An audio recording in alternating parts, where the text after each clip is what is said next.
Welcome to Educating to be Human, a podcast where we'll explore what it means to be human in today's world at the intersection of education, technology, and culture.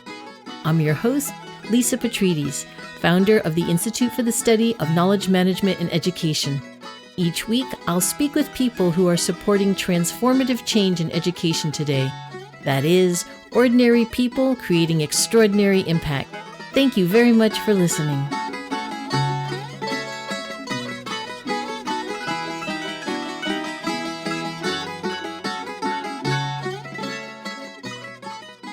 Well, welcome. Today I am delighted to have Dr. Sara Goldrick-Rab, and she is the author of Paying the Price, College Costs, Financial Aid, and the Betrayal of the American Dream.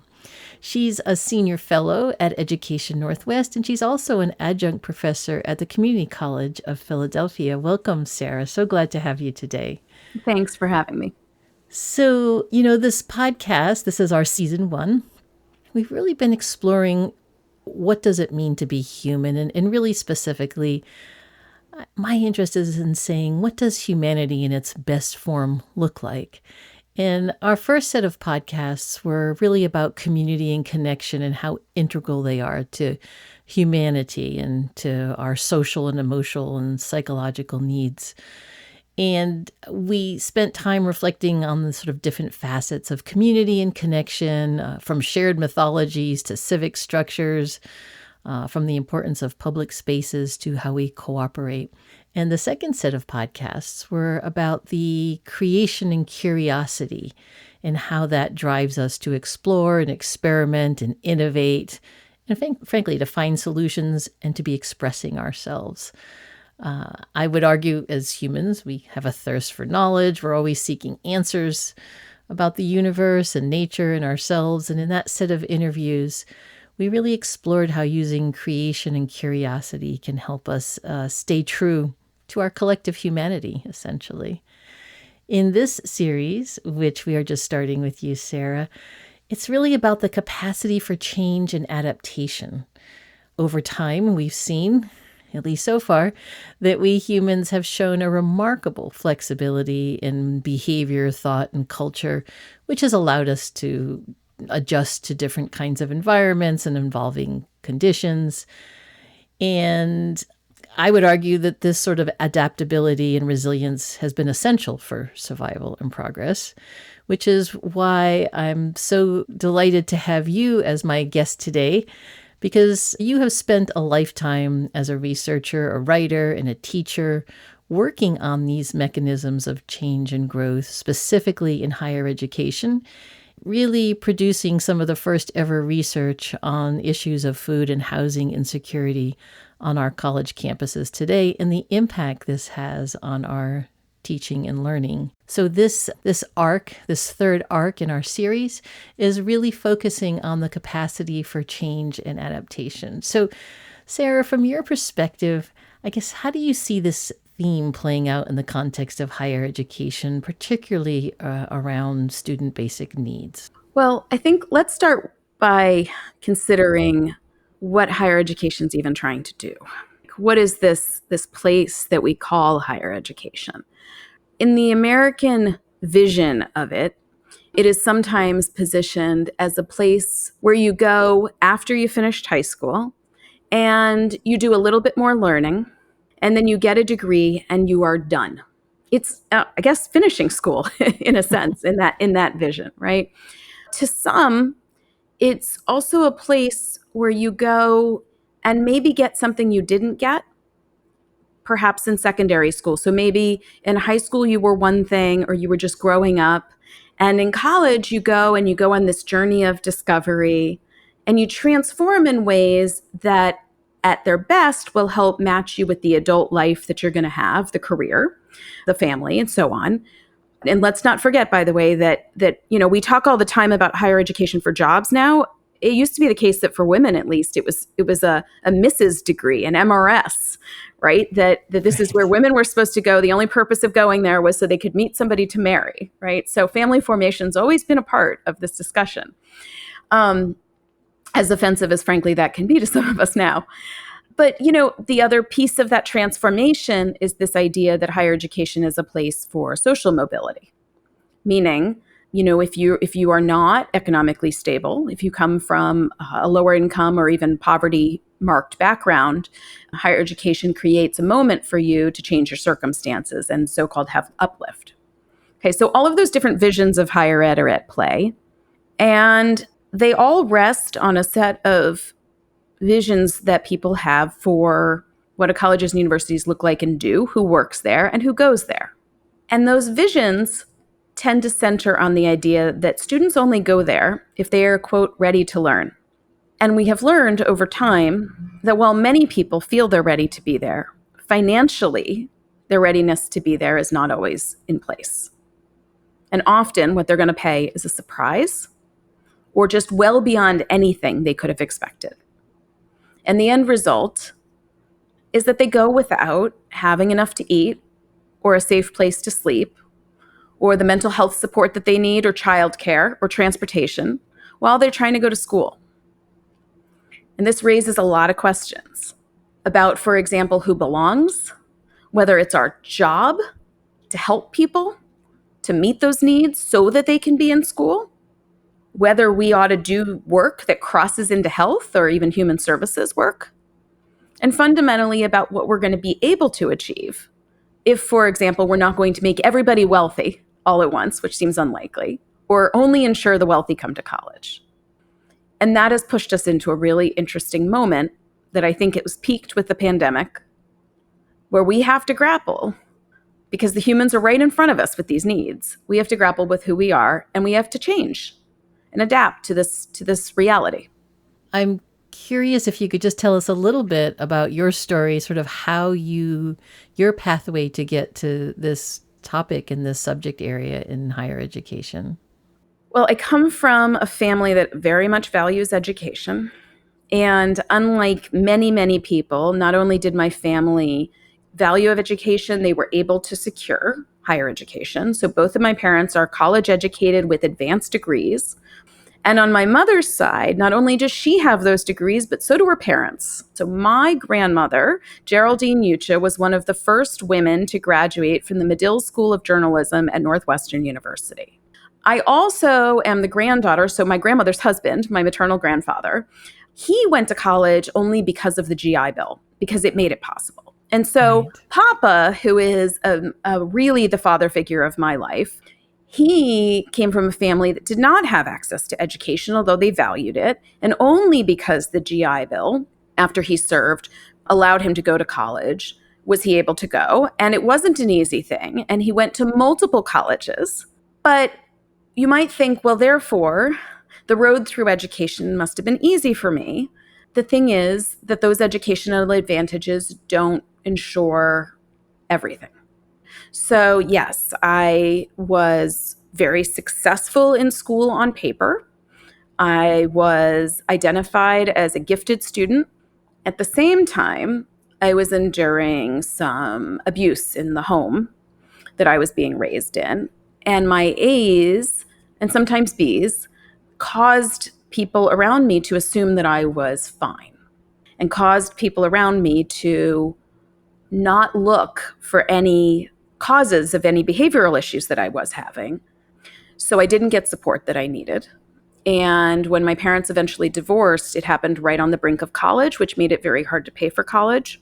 And yet I am one of those students who did not qualify for any financial aid. And so I worked my way through college, typically 40 hours a week as a waitress to get through school. And I went to graduate school only because I was paid to go to graduate school by an Ivy League university. So a lot of stuff that was happening beneath the surface that helps me understand students and understands that what's on paper doesn't always tell the full story. At the same time, the educational advantages that I have obtained have been a fabulous part of my life, to the point that I then decided to commit myself to being in education myself, and I'm an educator. It led you to do some of the first research, really delving into the student experience in a way that many researchers hadn't. People would look at completion rates and, if they were a first generation college goer and how much financial aid they needed. But you really began to look a lot more deeply at How are students showing up? What did they need? What did they eat before they came to school? Where did they sleep the night before? And I guess I'm wondering a little bit about how you even came to start looking at those issues. I'm not entirely sure why. I mean, to be honest, even since I was little, I was a scientist. I was trained in science driven schools. So I understood like the idea that you would have a hypothesis and then you would go try to test it. And maybe the findings didn't come out the way that you thought. And there had to be like reasons. And I like that digging. And so I saw puzzles from the time that I was early in my undergrad and graduate sociology courses. Once I started working on issues of education, there was a lot of talk about people dropping out of college. There was also a lot of talk about how we keep saying college is expensive, but really there's all this financial aid. We really just need to better communicate with students. They don't need to be so scared of affordability. And I did not know how to square that with the fact that everyone around me was saying that college was genuinely really expensive. And I was also really lucky that I was not just experiencing life on an Ivy League campus. I was brought into a research project that brought me to community colleges. And I was hearing people at these so-called less expensive schools talk about it being unaffordable. So to me, it said that the numbers on paper are just not lining up with reality. And the first time that I was given that opportunity to look at a financial aid program, and that's what I was doing, I was looking at a private scholarship program. I said, let's go beyond the numbers. Let's go ask people how they are. And let's not just say like, hey, how's your financial aid, right? Or what do you think of your net price for college? Why don't we just start with, how you doing? Full stop. Yes. How you doing? Yes. Yes. And it was in response to, how are you? That a student said, not okay, haven't eaten in 3 days. And that opens it up. And I think also we have just seen through the pandemic, even just in our workplace, that question of how are you is a real significant question that I think, traditionally, from an academic perspective, that faculty or even necessarily administrators in college, they didn't really think that that was their role to sort of recognize and address those kinds of needs of students, beyond the basic sort of academic. Are you going to graduate? Are you going to graduate on time? Why are you falling behind in this course? They weren't asking the basic question, like, how are you? And especially, by the way, if you're a so-called low performer, you'll get flagged and maybe they'll give you more people to talk to. But there is this thing where, goodness, what if you're a traumatized person who actually is doing well at school because it's like the one thing you can control, but you're not okay underneath? And then we're surprised when we have high, top achieving students who commit suicide. Why are we surprised? Right. Nobody right. ever bothered to ask them how they are as humans. So I'm gonna maybe put words in your mouth, but I'm thinking I want to ask you, what role do you think faculty members should play in sort of recognizing and addressing these needs of students, beyond the traditional kind of academic responsibilities that they may think they have been hired for? Look, I mean, if I could, I would wipe out the word professor and replace it with teacher. And I think that we need to embody the role of teacher as it has always, at least is from everything that I've read about the origins of teaching, good educators start with connection. And people, when you are, working on connection, start with talking to each other at the most human level. So if you want a student to learn something, I don't care what it is. I don't care if it's biology or calculus or sociology, which is my jam. I'm going to start by telling you that you have to get to know your students. And once you've established, you don't have to know everything, by the way. I'm not saying that you have to go in and do a life history with every student in order to teach them something. That you have to establish that you understand each other well enough that you trust each other enough to learn some material together. If it were up to me, those teachers would begin every semester with the first couple weeks being around building connection and trust with the students. The content comes next. The content is irrelevant in those first few weeks because the students are, and this is a bad part of higher education, the students are new to you. Right. I wish we kept students for a whole year. I really don't like the bouncing around from term to term of students and different professors and whatever, because it's so hard to keep building the connection. But if that's how it's going to be, then we need a chance to build some connection. And, to those who are worried about learning outcomes, I'm here to tell you, I'm positive that we get better learning outcomes when we put the time in for connection, because they're going to retain the content part more. And you can make it more real to their lives because you're going to have enough context to adapt your examples and to be able to reach them with your material. Yeah. Yeah, I can guarantee if we looked across a set of 100 course syllabi, we probably would not see many where the first 2 weeks were get to know your students. I mean, you could think about this in medicine. I think it's worth just a quick example.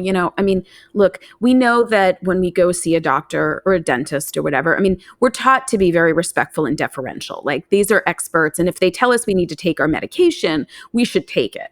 Nonetheless, we know that tons and tons of people don't take the medication they're assigned. They forget, they are not sure about the instructions. It really might not work for their life. In medicine, they've learned that doctors really do need to start by building the doctor-patient relationship and by getting to know their patients a bit. And that if they do that, not only will they identify things like, this schedule for the medication is not going to work for this patient and I need to fix this, but the patient's also going to listen to them more and remember, this doctor really cares about me. And this doctor said, I need to finish all my medicine, so I'm going to keep going, right? This works. We're doing high stakes things too. I don't know why we wouldn't use similar strategies. I wanted to ask you, Sara, for maybe just a little bit of the high level, some of the statistics that you have found around food and housing insecurity, because I think for most people, especially if they're not in community colleges or looking at this research today, they're not even understanding, don't have the realization of what the situation really is. So maybe you could just tell us a little bit about, from your research, what you've seen in this area. Yeah. It was hard for us for a really long time to get any sense of the numbers here, because I just want to make very Why was clear. that? Yeah, it was hard because this wasn't something colleges and universities were asking about students. It also wasn't something the federal government was asking or state government was asking. It wasn't even something they knew to ask. It's kind of remarkable because, if a student's in high school, for example, or elementary school, we're concerned about whether they have enough food to eat, and we have a program for it, right? The National School Lunch Program, free breakfast, free lunch. If they're homeless, we want to know about it. There are programs to assign staff to support them and support their families. We send school supplies, to families and other kinds of supports for people because they don't have the money. In higher education, all we knew was if they filled out that FAFSA form, that small American bureaucratic tragedy of a form that is supposed to represent what you can afford, which not everybody even fills out or can. If that form had some information about it that suggested that you might have financial troubles, then at the most we knew that you had in a generic way financial troubles. We didn't know whether that actually meant, for example, you had enough food to eat. So I spent a long time with researchers just trying to get folks to let us ask these questions of students. We started asking those questions. The data started to come in. The data were very scary because what they said was that not only were a lot of students affected, perhaps as many as half of community college students were affected. That spiraled in a good way to growing state interest in having these numbers, and then finally to federal interest. So what I can tell you is that according to the federal government, at the last time they asked, which was in 2020, before the pandemic, around 1 in 4 undergraduates across all types of colleges and universities was dealing with food insecurity. Doesn't always mean they're hungry on a daily basis. Just want to be clear. It doesn't mean they're, quote, starving. It means that they don't have enough money to have regular, dependable access to food on a daily basis. Those are different things. One's an extreme, right? And one's a broader case. 23% is the number that the feds have given us. Those numbers are a bit higher in community colleges. And those numbers may very well be an underestimate because they are just a point in time of when the survey occurred. It's not how many students experience it across a year. It's in the last month. Secondly, we learned from the federal government that 8% of undergraduates, 8%, which means more than a million people at the time, had experienced homelessness in the last year, even though they were enrolled in college. And homelessness here means sheltered or unsheltered homelessness, which may include but rarely includes living in a shelter, living in a car, living on the street, but most commonly means couch surfing, which means you're sleeping temporarily on the couch of a family member or friend who's letting you be there for a short period of time. By no means does that mean that you have access in a regular way to that place, to that bed, or to that home. It means that you don't have a dependable place to live. In addition, my own research has also documented widespread housing insecurity, which is the condition that many Americans struggle with, which means that rent is really hard to pay. You may be late on those bills. You may not make rent every month. Utility bills are often hard to pay, and or people are living in unsafe or otherwise overcrowded circumstances. So we might see 6, 7 people to a home. I am not talking about a fraternity or sorority here.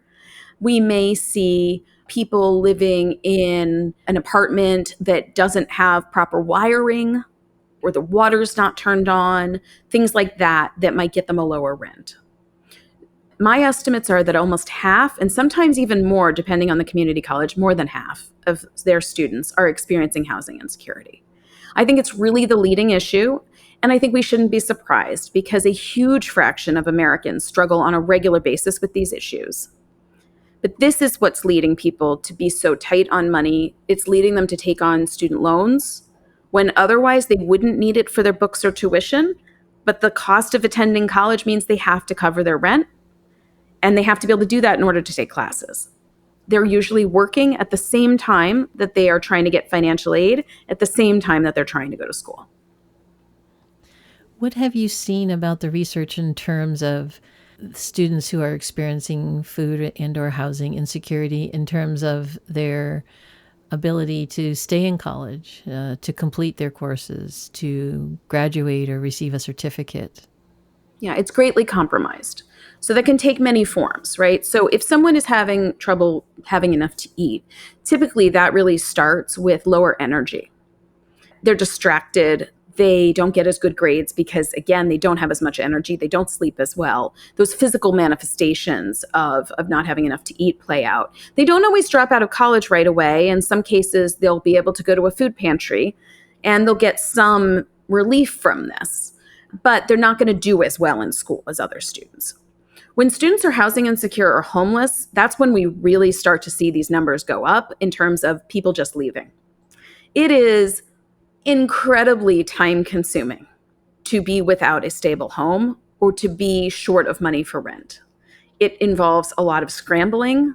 It involves a lot of logistics, and just trying to make ends meet takes them away from the classroom. It also leaves them really tired. If you don't have a safe place to sleep or you're up working really late so that you can make your rent, you're going to be exhausted. And that's going to make it hard to do well enough in the classes to keep your financial aid. And so then they end up leaving. It's also clear that if we meet those needs, we can boost the odds that you stay in school. So I've also tested things like, what happens if we give students a voucher so that they can afford to eat in the school cafeteria a couple days a week? At a college in Boston, my colleagues and I documented that increasing those vouchers to students enabled them to graduate at higher rates from community college. That was a randomized controlled trial, very nice and clean, proving this worked. I've also studied housing programs. Students who get housing through housing programs are very lucky. It's very hard, even through a housing program, to actually end up in a safe place to live. But if you do, your odds of finishing college are much, much higher. So are like other really nice things, like your odds of working, your odds of being healthy, your odds of being able to take care of your kids. Lots of good things happen when we meet students' needs. Those are great examples of interventions and programs that have been implemented to help students face these issues and challenges. I'm curious what kinds of policies you think we could be enacting at the institutional, state, or even national level to address these issues. The good news is that there are very common sense things that we could do that would be wins for lots of different kinds of people. For example, what if we say it's time to adapt the National School Lunch Program to meet the needs of people who go from high school to college who already showed us that they need this support? Right, just because they were 17 and then they became 18 and went from Right, 12th grade to magically. community college, right? Somehow those issues aren't there. I'm never going to forget the look on the face of a student that I met with at Bronx Community College in New York. I was asking him again about how he's doing, and he said, "Can you explain to me like what these experts are thinking when they decide that, they tell me to go to college, I do what they tell me, meaning I graduate from high school, I get into college, I do everything they say, and they take away my Metro card for the subway and they take away my breakfast and lunch." He said, what did they think was going to happen? And that's my question for Congress. What do you think is going to happen? Why wouldn't we do the exact same thing that we do in K-12, which, by the way, we know is not just a nice charity program, right? We don't feed students. We don't feed children because it makes us feel good. We feed children, number one, because the food that we feed them is coming from agriculture in this country and puts money in the pockets of farmers. It's good for business. And secondly, because it's good for education. Because the only way you can control the classroom is if students have had something in their belly and they're ready to sit in their seats and learn. It improves test scores, it improves learning. We're not doing this out of the goodness of our hearts. Let's just do this for the economic sense that it makes. Let's create more business for agriculture. Let's put money in the hands of, let's say it, the corporations that run the meal services of colleges and universities right now, and give them subsidies so that they can offer, in addition to the $12 sushi lunch that maybe my child who doesn't need the support wants to buy, also offers a free meal. And by the way, I'm not even suggesting free sushi. Just want to be clear. A free hot meal that has nutritional value of some type for the folks who need it, just like we do every day in America in K-12 education. I'll give you one more example. There is this interesting way that we create affordable housing in this country. The mechanism is called the Low-Income Housing Tax Credit. The acronym is LIHTC. LIHTC is a way to give private developers money to create housing and offer it at a low price point. Unfortunately, LIHTC is not available to be used for people who are enrolled in college full-time. So a full-time community college student cannot live in LIHTC housing and get those subsidies. Oh, that's so interesting. And that's because the assumption is that if you are poor in college, it's poverty by choice. And we don't want to accidentally help you out with that decision. So we have people right now who would like to build buildings around our community college campuses who do this for a living, who do LIHTC development.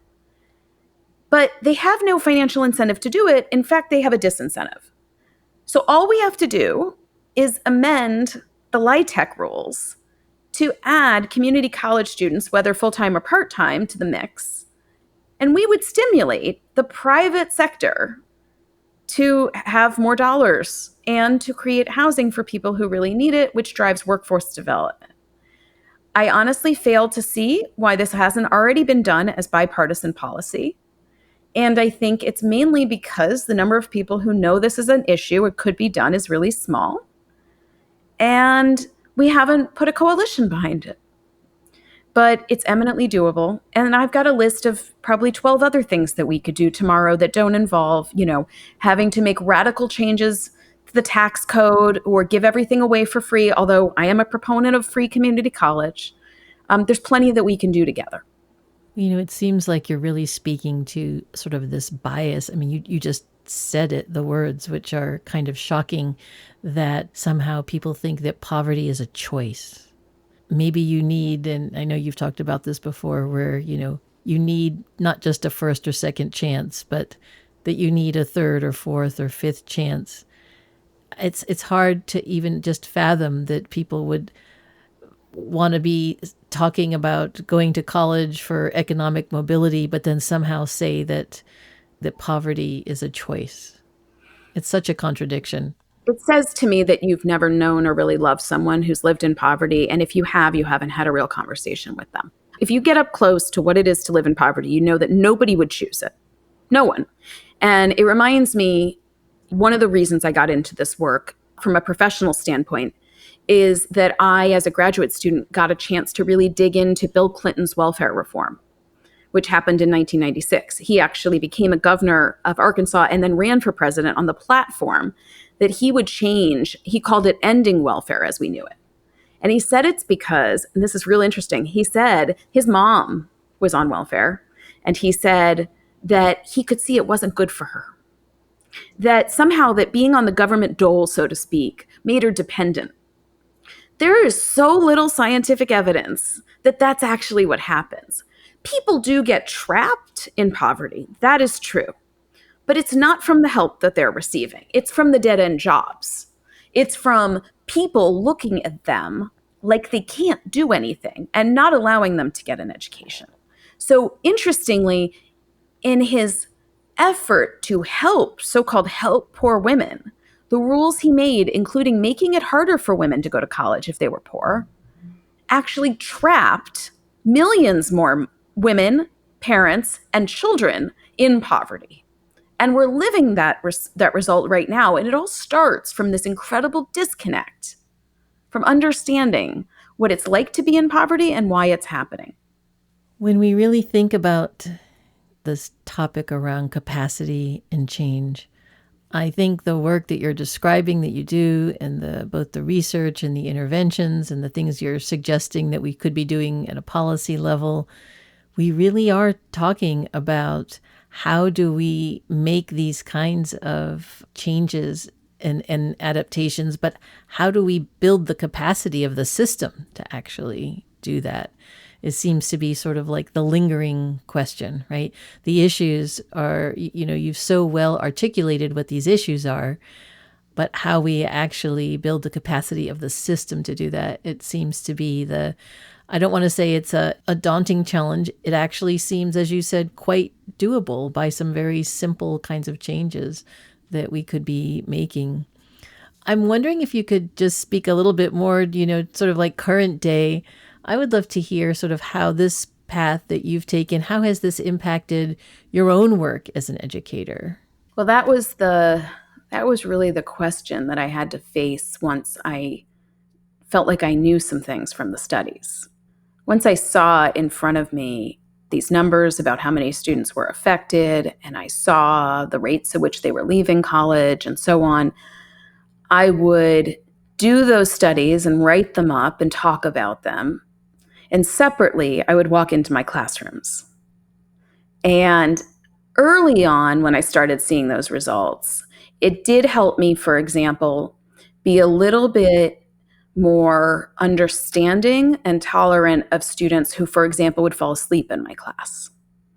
Right? So, I often tell a story about the first time that a young woman fell asleep in my classroom and how I was insulted. And I jumped to conclusions, not just about her, but about how she spent her time and about her commitment to education, and had a conversation with her where I found out she'd been working really late and working the graveyard shift, which aligned perfectly with my data, by the way. And then, worked with her to resolve, to help her find a job that she didn't have to work at night, and watched her stay in school. But the bigger changes that I've been making in the most recent years required me to learn new things. And specifically, I had to really learn how to teach. Not just learn how to let go if somebody fell in a classroom, right? Or, fell asleep. I needed to learn how to think about the assessment that I was doing, how to think about the pedagogical techniques I was using in the classroom. And this is hard because as PhDs, we're really taught that's not our gig. We are sages on stages. We preach. We tell people stuff. They listen or they don't.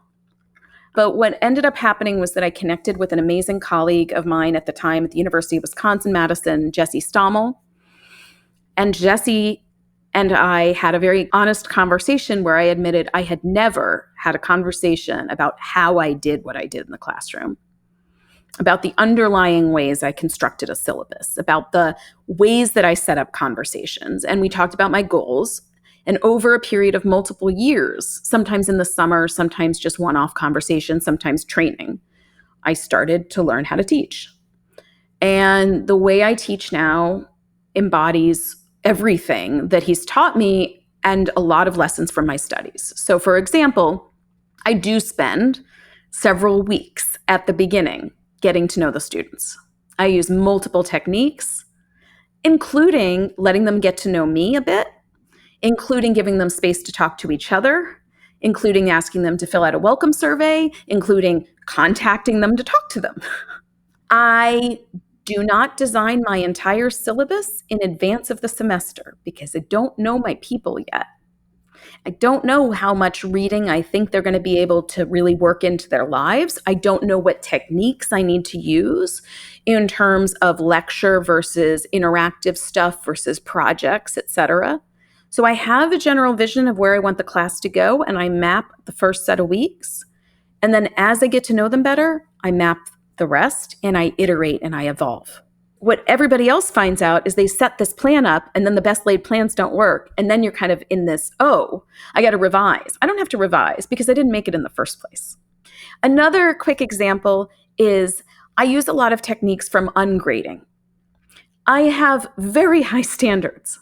I just don't believe that the number of questions on a quiz necessarily tells me how much you learned, such that I need to then label it.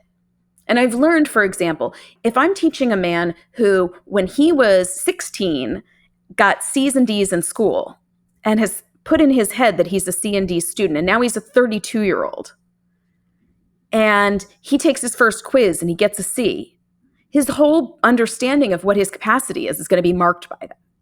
I would much rather ask him, number one, to tell me how many questions he got right and what he thinks about it, what barriers he had to learning more, and then have him go throughout the term taking more and more quizzes and projects and whatever, and then ask him to describe the learning trajectory to me and grade based on that at the end of the term. In other words, I want their input, and I want to use some qualitative dimensions to the assessment, and I want to think about trajectory. That's just another example. There's a whole bunch of things I do differently around attendance. There's a whole bunch of things I do differently around building connections in the classroom. The great thing is, this didn't diminish my status. I'm still a PhD. I still have power. I'm still the quote professor. It didn't take anything away from me. It made me more effective. It made my job more joyful. And I got to tell you, since I've been doing this, I have not once had a student ask me to change their grade. I don't deal with any of that nonsense at the end of term. Students know who I am. They feel connected to me. They believe in what we've done together, and they feel that things are fair. And those are huge, huge things to be in place for whether or not they will ever take another class. I want to shift a bit to talk about, you talked about being a student somewhat of means who could afford college and who got there partly because of your family situation. So many students today, particularly in the community colleges, are coming in with a lot of hardship, economic hardship. Maybe it's as individuals, maybe it's because they themselves are raising families. Mm-hmm. And so I think within our institutions, we often sort of see these students and say, oh, okay, well, they're coming in, they're living in poverty. They're not really going to be able to do what needs to be done here. I know that you've done some work in thinking on this about how and why we should sort of shift that narrative to really better reflect kind of the circumstantial nature of something that might be perceived as a challenge like that. Okay, so that perspective is normal. I mean, it's very widespread. There are a lot of folks who look at this situation. And yes, there are students who come in who do not have the markers of what even like researchers would say are predictors of success. Whether they don't have the academic background, whether they don't have the financial strength, whether they even might have challenges that will help them to sit in their seat during class, right? It's easy to say, this is not part of the job, or these folks aren't going to succeed. I've even had people say to me, it's in their best interest for us to make sure they know they're not going to make it here and get them out of here, which I find, it's paternalistic, especially when you're doing it to adults. It's particularly unacceptable. But let me just put it this way. It's also economically really unwise. Higher education is going to live or die by whether or not, students want to come there. It is a choice right now. It's not compulsory. If we push out every student who has a challenge that we think might not allow them to succeed, rather than figuring out how to meet those needs, we're not going to have a lot of students to teach. That's just the reality. It's also the reality of the fact that life's getting a lot harder for a lot of people in this country.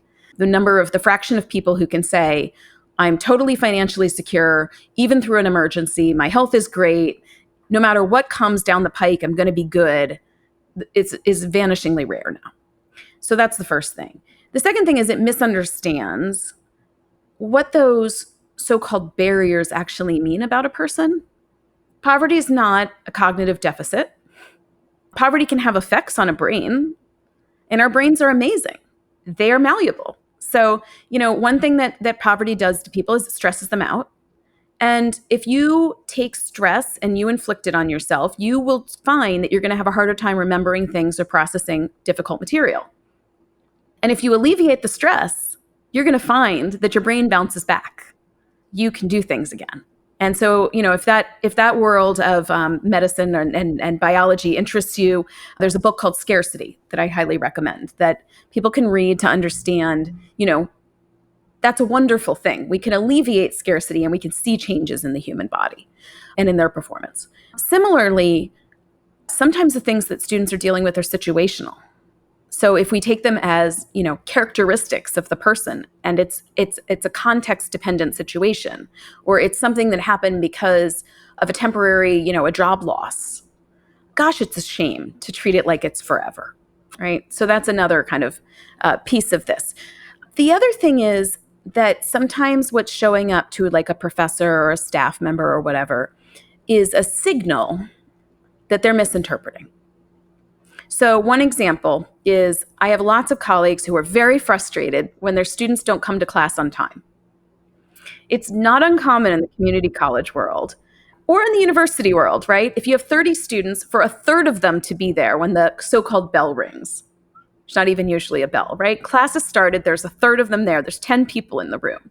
And somehow in your head, you framed it as, there are 20 people who are registered for my class who don't care enough to come to class. This is a very dangerous assumption. And then some people will wander in, or not even wander in, rush in 15 minutes late, 30 minutes late, 45 minutes late, 5 minutes before class is over. And we're going, they don't respect me enough to show up on time.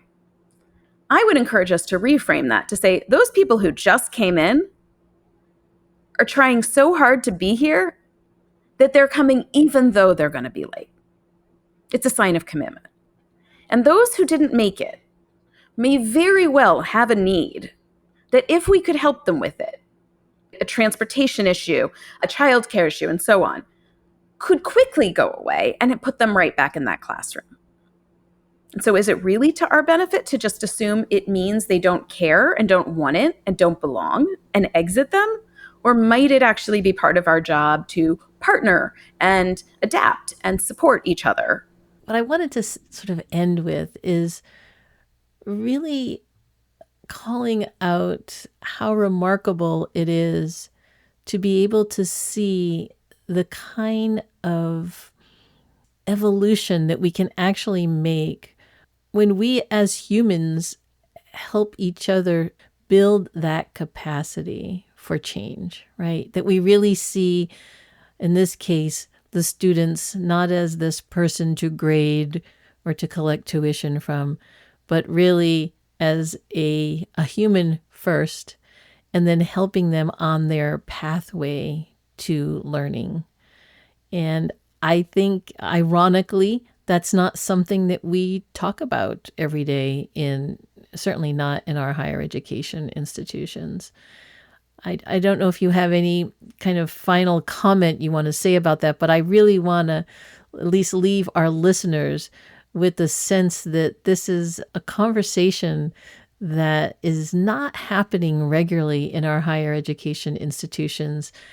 And in fact, there's such a backlash against higher ed institutions today. And, what you have just really articulated here today with us is in fact a way forward in a way that I think many more people need to understand. I think it is. I will Especially as a sociologist, I do want to point to one really important factor, though, in the extent to which we can do this kind of thing. And it's structural. People who feel supported and who feel safe enough to make changes in their practice will make changes in their practice. People who constantly feel the threat of financial insecurity in their own jobs, or feel attacked politically for their work, or feel otherwise unsupported and unable to make changes, will not adapt. I am an adjunct at a community college who doesn't need the job for the money. I'm doing it for the joy. And frankly, even when I was teaching at universities, the teaching part of the job was not the part that I was even being evaluated or promoted on, which is its own problem. That's one of the reasons that I was able to find the space in my life to rethink some of the teaching. And it's also why I felt brave enough to make changes. We're going to have to talk about the way we treat teachers in higher ed if we want them to be able to teach.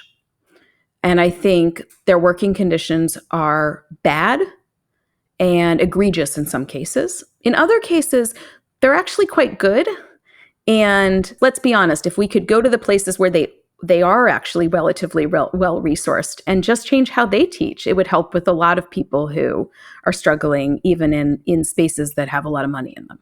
But in the community colleges, we can't ask faculty who are teaching 8 and 10 and 12 and juggling and all of this and living out of their cars to just meet students where they are. We have to meet them where they are too. And I think that's a big thing. And I also think that from a structural standpoint, even when we talk about policy change, we have to acknowledge that I think most people are operating from a place of just a lot of fear. And our structures, even for making policy, are based in fear. They're based on the idea that somebody's going to cheat. So we put up a bunch of red tape to keep the cheaters out. We put layers upon layers before making any changes, again, as gates. We haven't built structures that say we're brave, changes are going to be okay, and if we make a mistake, we'll learn from it. So we got to set the table better. I think there's a lot of revising to do here. I think the inputs part of this conversation needs to be had. With community colleges, frankly, I don't even know. I mean, if I had to put a number to it, I think community colleges are getting the resources they need on a per student basis of about a third. It should be at least tripled, maybe quadrupled. And then we could really talk about how this teaching happens. And in the meantime, we should look for it wherever we can, particularly among those of us that do teach there that do have this space in our lives.